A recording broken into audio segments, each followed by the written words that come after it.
Okay, you're back with us. And Butch, you know, we were going backwards, trying to analyze, and then we move forward.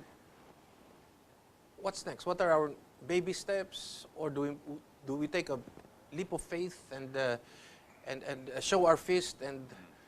No, let me put it this way. For the first time, I think, in history, in our Philippine history, I've never seen, and we've seen this people power before. Yes.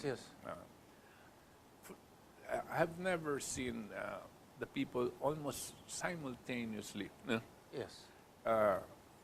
rise in rage, in dissatisfaction, and in everything that is going on because of their life situation and because the continuous bungling and dishonesty and openly lies that are coming.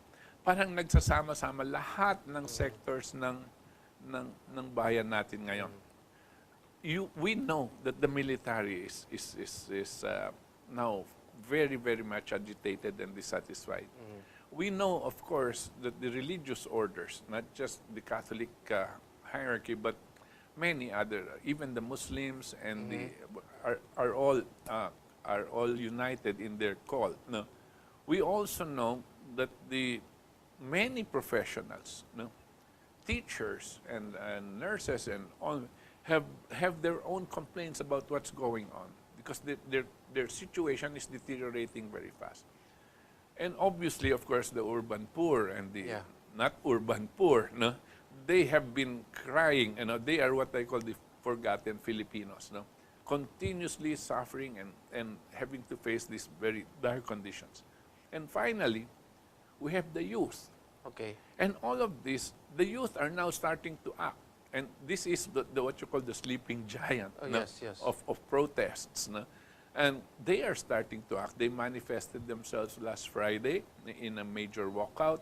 And they're going to have a series of walkouts on a national scale this time, protesting, asking that Noy Noy and his whole administration, and it seems including Binay, because he's part of the, to step down and allow a transition of government, allow the people to come up with the transition.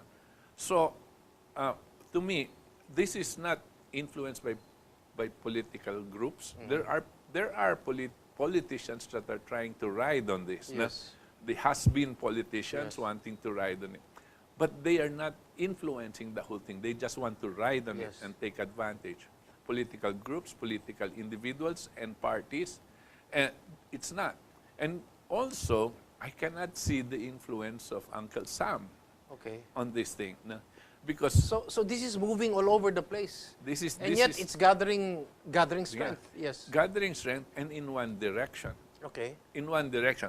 Some will say resign, some will say out, some will say impeachment, but it's all pushing towards But there is a general dissatisfaction. This is what you're saying. Yes. And there is a granular degradation of the popular support for Aquino. Right, yeah. Okay. Now, the Mama Sapano was just an exclamation point. Okay. It was an example of everything that was going on, and it has reached that level. For this kind of rage to start reaching the levels that it's in. Butch, what can you say? It's coming out that the BBL is an unconstitutional product. All right. Okay. This was tolerated by the presidents with Deles and Ferrer, obviously. So, and yet the president continues to push it. There, he's even telling Congress and the Senate, oh, don't change it too much. So, he knows this is an unconstitutional basic law. What's the motive? Why is a president sworn to defend the Constitution pushing for this basic law which is unconstitutional? Well, some are saying because of economic interests that are private to the family and to the people that he is involved in. I would think that this is where there's a possibility that there's an intervention going on from extraneous interests. No? Okay. You're talking about Malaysia? Not just Malaysia, talking about even British and even US. No? Okay. When this was proposed in the CAB, no? Yes. And then eventually the proposed BPL, last year we were saying, and I was being interviewed, and I said, this agreement, this so-called agreement, is designed to make war and not peace. Mm? Because it has nothing to do with economic development and uplifting the quality of life of the people in Mindanao. Okay. No? Not even the Muslims, I said. It is an agreement, no, that they will lay down their arms only if you will give them a certain amount of autonomy, which is basically allowing a state within a state. By the right? way, 1/3 only in the beginning. Huh? Right. They keep about 70% of their Yeah. arms yet. Yes, but whatever it is, over and above that, our taxes are going to fund them. Yes. To the tune of minimum of $70 billion. 75 billion pesos. But actually, in the total, with their share of, I think, 4 or 7% of all our taxes collected, that's about 114 billion pesos. Right. So it's overwhelming. And then at the same time, this agreement is being made with the MILF to the exclusion of other stakeholders, major stakeholders. These are the LUMADs, which are actually 8 million people, no, who have legal title to 2.5 million hectares, which includes the Liguasan Marsh, which Noynoy is giving away to the MILF. And of course, the Tausugs and Sabah. and the people that are near Sabah to now. Why do you expect an agreement like that to give you peace when everything you've done is to create conflict? Okay. That's why it's not a document that will make peace. It's a document that is designed for war. You have knighted one particular ethnic group and shunned the rest. That is the perfect formula for conflict. Exactly. You have one favorite son, and the rest are secondary. Yeah. And you do it to me maliciously because you know that there is going to be conflict. But they'll say, of course, that's the reason why we're giving them 114 billion, so that everybody else will toe the line, because the money being thrown around will get all the other cultural minorities to kowtow to MILF imprimatur. The money, whatever it is, if government really was sincere in coming up with peace, it must take the initiative to start constructing infrastructure projects in Mindanao even before the peace talks. Question, should it be the MILF that should be determining these projects? Can't the government proceed by itself as part of the peace process? The government must initiate it and not look at the MILF, but the whole of Mindanao. Yes. No? Number one is energy. Yes. No? And all the other things that are going to be aligned. The next one is what you call the mass transit system, Yes. or a circumferential railway system, Yes. crisscrossing the whole of Mindanao, Correct, yes. to move cargo and people. No? Yes. This inevitably creates That's a must. job. Yes. And once you do that, no, Yeah. then you can talk to these guys and say, why are you still holding your guns? Yes. No? What is it that you want when everything is being placed here? This is the initiative that must come from government, because you are government. No? But, And but the MILF is saying, no, they have to, these projects have to go through us. Because if you do it on your own, you are voiding us. that is their argument. Yeah. You are actually voiding us. So Yeah. it has to go through us, or else yeah. we're Well, going to have war. that's the whole point, because you allow them to be in that position of negotiation. No? Yes. Whereas actually, once you look at the LUMADs, who number 8 million people, Yes. and you look at the Muslims, including the Tausugs, who are 3.8 million people, no? And of course the rest of the other stakeholders in the whole of Mindanao. Once you talk to them about a development project for Mindanao, no?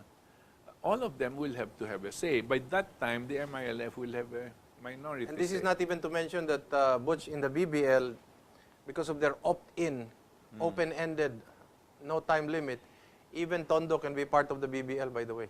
Ganun ba yun? Yes, you just read the read the people. So I did read the fine print. So the old kingdom of Tondo can be part of the new Bangsamoro. So So you have an As example. long as 10% right? of the Right. of the population will sign in. But what's the future of Noy Noy? Do you see him resigning? Do you see him being pushed out, especially with this March 8 march or walk, where all the sectors are joining in? Well, I think at this point, if those who love him, which are probably his immediate family, and those that are with him in government, should see the signs. And if they hold on against the people's will, it's going to be more difficult for them.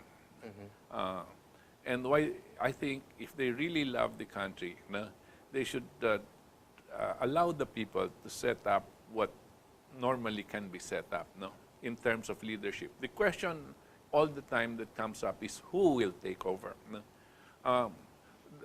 I see it as this in a different way. Rather than who, let's discuss what. What is a program that's going to institute immediate reforms that will address the real problems of hunger, starvation, and jobs for the people? That must be immediate. And then the rest, and after that we go into structural reforms. Electoral reforms is very important. Oh, yes, Now, definitely. these things should be presented as an immediate and specific program of anybody who wants to participate in the leadership of this country. And when they present it, there are two important institutions that must endorse it. One is the military, and the other is the group of religious denominations, Okay. possibly headed by the Catholic Church, and all of them, Muslims. Now, it is these two institutions that are still functioning as institutions. The rest are not. And once it is endorsed, and that program is endorsed, the number of and who leadership will be for the transition of this government can be made. 2016 is looked at as an election year. It could still be, but not for national leadership right away, Okay. but for constitutional convention. But all things being equal, Butch, chances are elections is going to happen in 2016. Practical wisdom will say unless an institutional force participates on March 8 or any other mass movements, or there is an institutional force that declines to now accept orders from the palace, then everything will be protracted, and then events will take over, campaign season comes in, and we're back to square one. Number one that the people, I am sure, regardless of ideology, are against is the present electoral system. Yes. Right? No election, I think, can be held with the present system of using PCOS machines. Okay. Whoever is in it, whoever, whether it's Smartmatic or whoever, not that kind of a system, right? Unless it is clear to the people that this is going to give them honest elections, I don't think we're going to have any elections. The process, the campaign thing is just now going on, and all of the politicians want this whole election to pass through. But the people will have to have a say on that. What is your take on the BBL and as far as the MILF? Do we continue talking with the MILF? Firstly, we have to define, any normal government would have defined this a long time ago as a sine qua non. Is this a terrorist organization or not? And do we have a policy regarding dealing with terrorist organizations? We should have. Yes, of course. We should have a policy. It seems that whatever policy we have is not it's very ambiguous, Yes. if there ever is. But what do we